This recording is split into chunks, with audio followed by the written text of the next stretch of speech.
오늘은 법무사 시험 제29회 우수 합격생 전효병 법무사님을 모시고 인터뷰를 진행해 보도록 하겠습니다.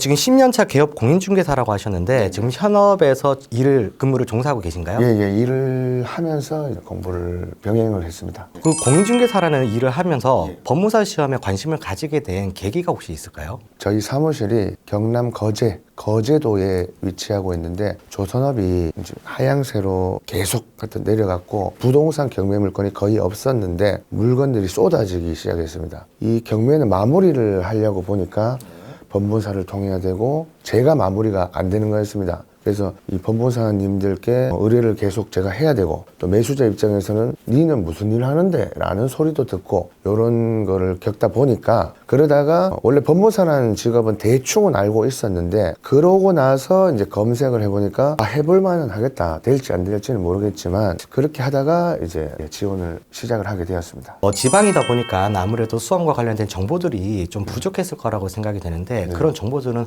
어디서 이렇게 취합을 하셨을까요? 네이버에 이제 법시모 카페라는 곳이 있었습니다. 그래서 거기서 그러니까 많은 수험 정보를 얻었습니다. 합격 수기도 굉장히 많이 있고 양질의 정보들이 굉장히 많이 있었습니다. 그래서 지방에 있었지만 크게 불편하진 않았습니다. 정보를 얻는 데 있어서.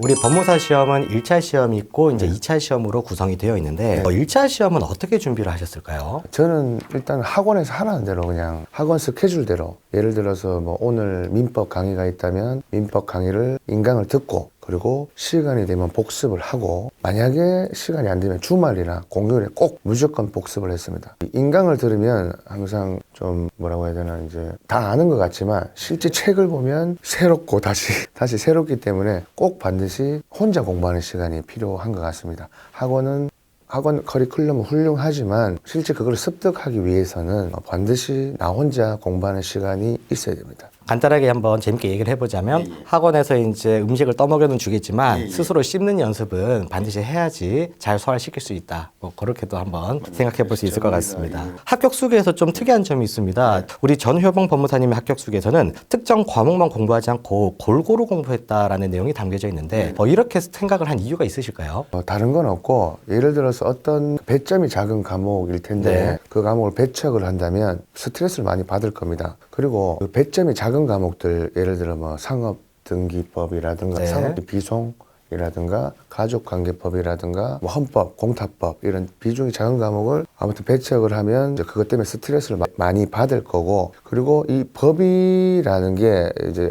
해보니까 연계가 되는 부분이 많더라고요. 특히 절차법은 물론 용어가 좀 다르긴 하지만 예를 들어 상업등기하고 가족관계 법은 거의 비슷하더라고요. 거의. 그리고 상법을 또 많이 하면 상업등기가 자연스럽게 또 들어오고 또 민사집행법이라든가 공탁법도 연계가 되고 또 민사집행법 판례는 또 민법이 또 많이 들어가고 하기 때문에 반드시 연계가 되기 때문에 괜히 한두 과목 때문에 스트레스 받는 이 시간이 예를 들어 사람마다 주어진 시간이 다르기 때문에 그 100이라는 시간이 있으면 비중 조절을 배점이면 비중은 조절하되 전체적으로 보시는 게 멀리 봤을 때 훨씬 낫지 않을까라는 생각이 듭니다. 우리 1차 시험은 객관식 문제이기 때문에 문제를 좀 많이 풀어봐야 된다라는 그런 말들이 있는데요. 네네네. 그럼 문제풀이 훈련은 어떤 방식으로 진행하셨을까요? 일단 문제풀이는 반드시 연습을 하셔야 되고 저 같은 경우에는 법무사 10년치 그리고 9급 3년치 또 사무관 승진도 3년치 또 법원 행시도 3년치에서 계속 3개월 정도 남기고는 계속 돌렸습니다. 돌려서 이 지문을 눈에 바른다고 하잖아요. 그런 연습을 좀 많이 했었습니다. 법무사 시험이 지문이 긴 시험으로 유명하거든요. 그래서 혹자는 우리 시험은 문제를 푸는 것이 아니라 속독 시험이다 이런 말이 나올 정도로 시험 지문이 긴데 혹시 그러한 부분에는 어떻게 대비를 하셨을까요? 그래서 그 부분을 제가 대비를 못했습니다. 대비를 못해서 푸는 연습을 많이 했지만 시간 내에 푸는 연습을 못했습니다. 그래서 제가 21년도부터 공부를 하고 목표가 22년에 1차, 23년에 2차가 목표였는데 22년에 이제 시험을 치러 갔을 때 1교시에 총 4과목을 치는데 100문제를 120분 만에 풀어야 되잖아요. 그러면 1분에 한 문제를 풀어야 되는데 제가 무슨 생각이었는지 모르겠는데 민법, 가족관계 등록법 상법, 헌법 이렇게 1교시인데 헌법을 맨 처음에 문제를 봤습니다. 처음 보는 게 나왔어요. 그렇죠. 당황했죠. 이제 당황을 하고 또 2번으로 가니까 또 처음 보는 거에 나왔습니다. 계속 갔으면 이제 아는 거였는데 다른 민법으로 넘어갔어요. 민법도 그런 식으로 또 상법도 그런 식으로 가족관계법도 그런 식으로 너무 당황을 해서 그 시간이 엄청 길잖아요. 그래서 당황을 해서 이 시간을 많이 잡아먹었고 또 정말 멍청하게도 배점이 높은 과목부터 풀어야 되는데 민법부터 풀어야 되는데 가족관계법부터 풀었습니다. 무슨 생각을 했는지 모르겠는데 시험장 긴장이 되다 보니까 아무 생각이 없습니다. 그래서 가족관계법부터 풀었는데 한 번 읽고 바로 넘어가야 되잖아요. 네. 두 번, 세 번을 읽고 무슨 여유가 있었는지 아무 생각이 없었습니다. 아무 생각 없어서 이제 문득 시간을 보니까 한 20분 정도 남았는데 민법이 8문제가 남아 있었고 상법은 아예 손을 못 댄 상황이 있었습니다. 정말 스피디하게 스캔하면서 바로바로 이제 찍었는데 그 원래 체크를 하지 않습니까 시험지에. 그러면 대략 채점이 나오는데 그게 안 나와서 이제 발표일까지 굉장히 불안했던. 많이 불안했습니다. 많은 수험생들이 이런 부분에 대해서 이제 고민을 하실 거예요. 지문이 긴 지문이 나오거나 내가 생각지도 못한 지문이 나왔을 때 본인의 페이스를 유지하는 게 굉장히 힘듭니다. 그래서 한 번 페이스가 무너지게 되면 그 이후에 10분, 20분은 페이스를 되찾는 데 시간이 허비가 되다 보니까 마지막에 문제 풀 수 있는 그런 시간들이 많이 부족했던 그런 경험을 지금 말씀해 주신 것 같습니다. 예. 그러면 1차 시험 점수를 제가 확인을 해보니까 우리 63.5점으로 이렇게 합격을 하신 것 같은데 이러한 경험에도 불구하고 합격 점수를 만들 수 있었던 그런 뭔가 나만의 좀 비결이 있을까요? 비결이라기보다는 1차 시험을 그렇게 망치고 저는 솔직히 과락한 줄 알았습니다. 네. 거의 다 찍었기 때문에 정말 제가 흡연자인데 담배를 거의 10가지를 핀 것 같습니다. 분하고 억울하고 왜냐하면 2년 동안 준비를 했으니까. 근데 이거 몰라서 못 푸는 거는 괜찮다고 생각합니다. 근데 이 시간 내 푸는 연습을 못했던 제 자신이 너무 싫고 화가 나고 그래서 가려고 했는데 그래도 그 동안 준비한 게 아까워서 맞습니다. 아이고 2교시까지 일단 해보자 라고 해서 2교시는 정말 2번 보지 않았습니다. 문제 보고 지문 읽고 답이라 생각하면 뒤에 지문은 또 안 읽고 그러니까 시간이 거의 그때는 한 7, 8분 남더라고요. 또 7, 8분이 남았었는데 근데 2교시의 점수가 보시면 참 괜찮습니다. 공탁법은 2개밖에 안 틀렸습니다. 그렇습니다. 오전 과목보다 오후 과목이 훨씬 더 성적이 좀 잘 나왔네. 점심시간이 지나고 나서 새롭게 이제 시험을 볼 때 좀 멘탈, 나의 페이스를 찾아서 확신을 가지고 이제 정답을 체크했던 게 확실히 점수에도 연결되는 그런 효과가 있었던 것 같습니다. 2차 시험에 대해서 좀 질문을 해보도록 하겠습니다.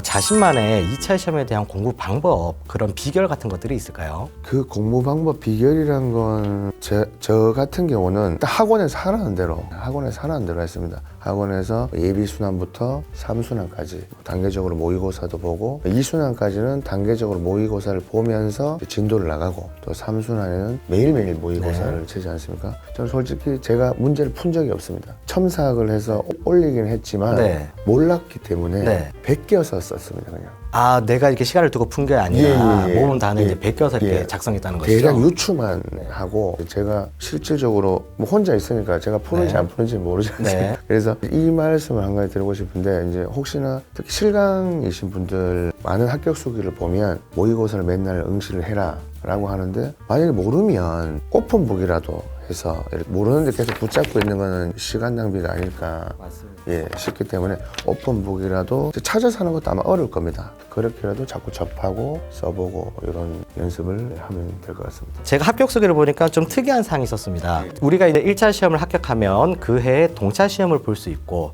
그 다음에 1년 뒤에 우리가 기득권으로서 시험을 한 번 더 볼 수가 있는데요. 지금 동차 시험 때 시험장에 갔을 때는 말 그대로 구경만 하러 갔습니다. 또 시험장 분위기만 보러 갔다라고 이렇게 합격 수기를 써주셨는데 그때 심정이 어땠을까요? 그때는 말 그대로 예행 연습이었고 1회독도 못한 상태로 갔습니다. 저희는 사법연수원에서 이제 2차 시험을 봤는데 1차 시험장은 굉장히 이제 딱딱하게 돼 있어요. 컨닝을 할 수 있기 때문에. 근데 2차 시험장은 그 사법연수원은 계단식 강의실로 해가지고 정말 이렇게 보입니다. 이렇게 옆에 분들이 뭐 쓰면 보입니다.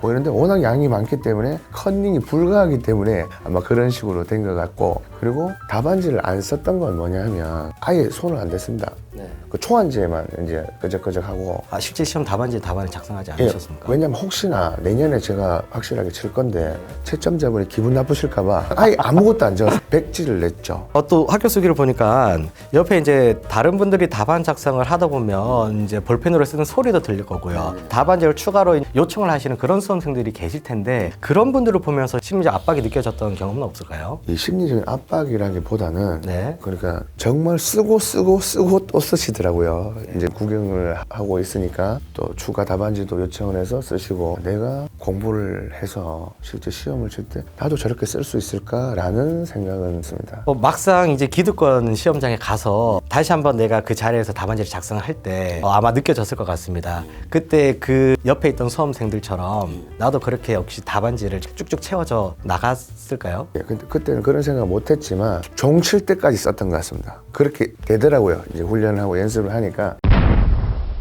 그래서 제가 아까 모의고사를 풀지를 못했다고 했잖아요. 네. 모의고사는 풀지 못했고 대신에 모범답안이 나오면 그거를 그 양이 되게 많습니다. 그거를 제가 요약을 해서 썼죠. 제가 한번 D인 경험이 있어서 그 시간에 대한 연습을 못한 D인 경험이 있어서 이제 내가 예를 들어 4쪽을 쓴다면 시간이 얼마나 걸리냐 이런 것도 체크해보고, 그리고 이제 제가 굉장히 악필입니다. 네. 악필이라서 학원의 채점자분께서 첨삭을 해주시는데 그분들 입장에서 내 글이 읽힐까라는 것도 이제 테스트를 해봤고요. 계속 하면서 그렇게 첨삭은 아주 잘 이용을 했었죠. 우리 합격 수기를 보니까 모범 답안이 있고 최고 답안이라는 게 있는데 이 양자의 차이와 그 다음에 이 양자를 어떻게 활용하였는지 한번 설명 부탁드리겠습니다. 예, 이 부분에 대해서 제가 좀 할 말이 많습니다. 왜냐하면 일단 모의고사를 치고 나면 교수님들께서 그 모범 답안을 올려주시는데 그 양이 엄청 많습니다. 교수님들 입장은 이해를 합니다. 왜냐하면 뭐 하나도 빠짐없이 쟁점을 하나도 빠짐없이 다 이제 제시를 해주셔야 되기 때문에 정말 방대합니다. 양이 방대한데 이 최고 답안을 쓰시는 분들은 제가 알기로는 실강에서 이렇게 가장 점수가 높은 분들을 이렇게 업로드를 해주시는 걸로 알고 있는데, 예를 들어서 모범 답안이 10페이지다 라면 최고 답안은 한 3, 4페이지? 확실히 반 이상이 줄어들었나요? 저는 최고 답안을 볼 때마다 정말 감탄했어요. 감탄. 네. 그리고 이제 모범 답안하고 비교를 해봐도 저도 계속 보고 있으니까 맞는지 틀린지는 알 수 있지 않습니까? 빠진 것도 거의 없고, 아무튼 저는 이 최고 답안 쓰신 분들을 교수님 계시지만 제2의 교수님이라고 생각을 하고 이 자리를 빌어서 다시 한번 감사합니다. 모범 답안에서 이제 목차와 내실을 다지고 그다음에 최고 답안에서 실전 테크닉을 우리가 전수 받았다. 이렇게 이제 볼 수가 있을 것 같습니다. 그 다음에 또 합격 수기에서 또 독특한 점이 많습니다. 우리 전효병 법무사님 합격 수기를 보면 여러분들 꼭 보시기 바랍니다. 일반적인 수험생들과 다르게 좀 특이하게 공부했던 경험들 수험 생활에 많이 도움이 될 거라고 예상이 됩니다. 법전을 활용하는 독특한 방법이 있다고 들었습니다. 어떤 식으로 활용을 하셨을까요? 제가 정말 운이 좋은 게 재수없는 말 한번 드리자면 저는 21년도에 공부를 시작하면서부터 일단 법무사가 된 사람입니다. 이미 되었다고 생각하시나요? 왜냐하면 이게 진짜 저는 특히 요즘 젊은 사람들은 아실 텐데 한문을 모르지 않습니까? 맞습니다. 예를 들어서 법전을 보면 특히 중요한 과목 민법, 형법, 형사소송법 이 거의 한문이죠. 맞습니다. 제가 합격한 29회부터 이 한글 법전으로 바뀐 거예요. 하늘이 나를 도와주는구나. 예를 들어 29회 저는 기득권이었고 그리고 생동차인 분들보다는 제가 훨씬 더 공부를 많이 했을 거 아닙니까? 가장 큰 혜택을 받는 사람이 저라고 일단 생각을 했었고, 우리가 이제 2차 시험 논술형 시험에서는 법전이라는 게 이제 주어지는데 이 법전만 잘 활용해도 과락을 면할 수 있고 그 다음에 고득점으로 갈 수 있는 그런 초석이 되는 우리 시험에 있어서 우리의 가장 합격을 도와줄 수 있는 그런 부분이기 때문에 법전을 잘 활용하시기 바랍니다. 그 다음에 이거는 저도 생각지 못한 부분인 것 같은데 부동산 등기법에 대한 커닝페이퍼 다른 과목도 아닌 이 부동산 등기법에 대한 커닝페이퍼가 자신만의 그런 것이 있다고 하셨는데 바로 어떤 걸까요? 이거는 정말 제가 공개를 해야 되나 싶었는데 어디도 어떤 후기에도 이런 말은 없더라고요. 그 컨닝 페이퍼가 한 개가 더 있습니다. 왜냐하면 이튿날 저희가 이틀을 시험을 치는데 이튿날 2교시에 부동산 등기법 논술하고 등기 신청 서류 작성을 하지 않습니까? 아까 제가 1차에서 전략 과목이 있으면 안 된다고 말씀드렸잖아요. 골고루 해야 스트레스를 안 받는다. 네네. 2차도 마찬가지입니다. 골고루 하셔야 되는데 저는 전략 과목으로 정한 게 있었습니다. 인사 서류 작성, 네. 등기 신청 서류. 그거를 매일 했습니다. 매일. 그러면 부동산 등기법이 어려운 이유가 이 절차법이다 보니까 해본 적이 없다 입니까? 그렇죠. 글로 배우잖아요. 글로 배우기 때문에 해본 적이 없어서 그걸 말로 이렇게 배우다 보니까 그래서 어려운 부분이 있는데 이 서류를 작성을 하면 그래도 대략적인 흐름 이런 프로세스가 나오잖아요. 순서가 이렇게 정확하게 제가 제출을 해보진 않았지만 서류상에 표제부터 쭉 정보 서류까지 이렇게 나오기 때문에 그거를 계속 작성을 했다면 특히 논술 중에 부동산 등기 논술 중에 등기 절차를 쓸 때는 그 답안지를 이렇게 넣고 표제부터 목차를 잡아가면서 하면 아주 쉽게 작성이 가능하지 않을까. 제가 이제 강의를 하면서도 논술과 서류가 연결되어 있으니까 목차를 활용하시면 좋다라고 했는데 그것을 조금 더 나아가서 실제 서류 시험지를 보면서 그렇죠. 목차를 생각하면 훨씬 더 쉽게 목차를 예, 우리가 암기할 구성할 수 필요도 있다. 없는 암기할 거고. 필요도 예, 예, 없다. 예. 아주 놀라운 팁을 이렇게 말씀 주시고 있으십니다. 저 같은 경우는 이제 한 5시, 5시, 6시쯤에 이제 일이 끝났습니다. 일이 끝나면 이제 집에 가서 밥 먹고 씻고 운동하고 그리고 다시 사무실로 와서 공부를 했는데 이제 평상시에는 한 4, 5시간 정도? 새벽 한 2, 3시.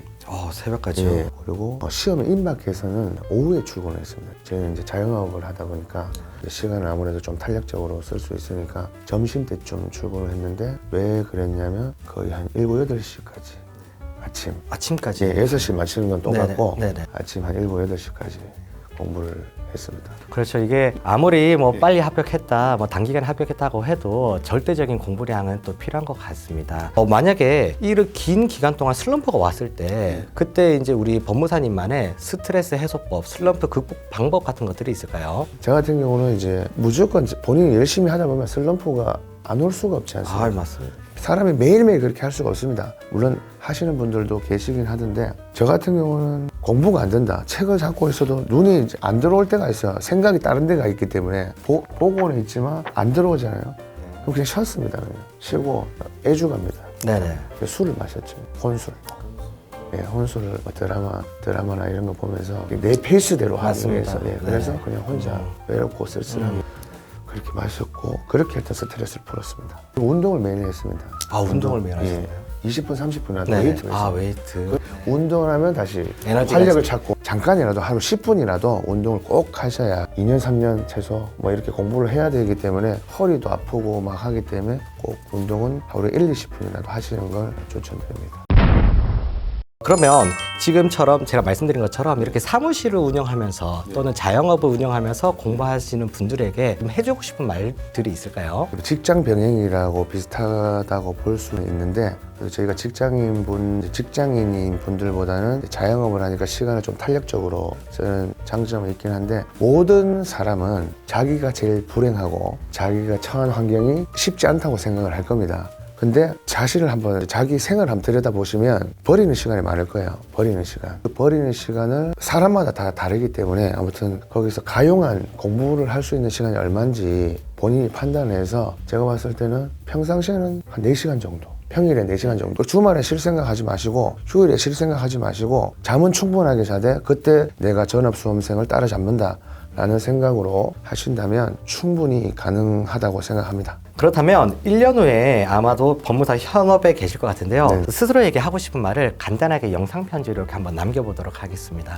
좀 쑥스럽지만 그럼 2025년에 효병아 일단은 지금 사무실을 잘 운영을 하고 있겠지? 법무사면 물론 내가 지방에 있지만 법무사면 전효병이라는 게 좀 많이 알려졌을 것 같다. 아무튼 초심을 잃지 말고 열심히 하거라. 그리고 돈도 중요하지만 또 이제 소외된 이웃들도 좀 돌보고 법무사로서 정말 법률 전문가로서 법을 잘 모르시는 분들께 또 도움도 드리는 그런 멋진 법무사가 되어 있을 거라고 생각한다. 예비 법무사님 화이팅!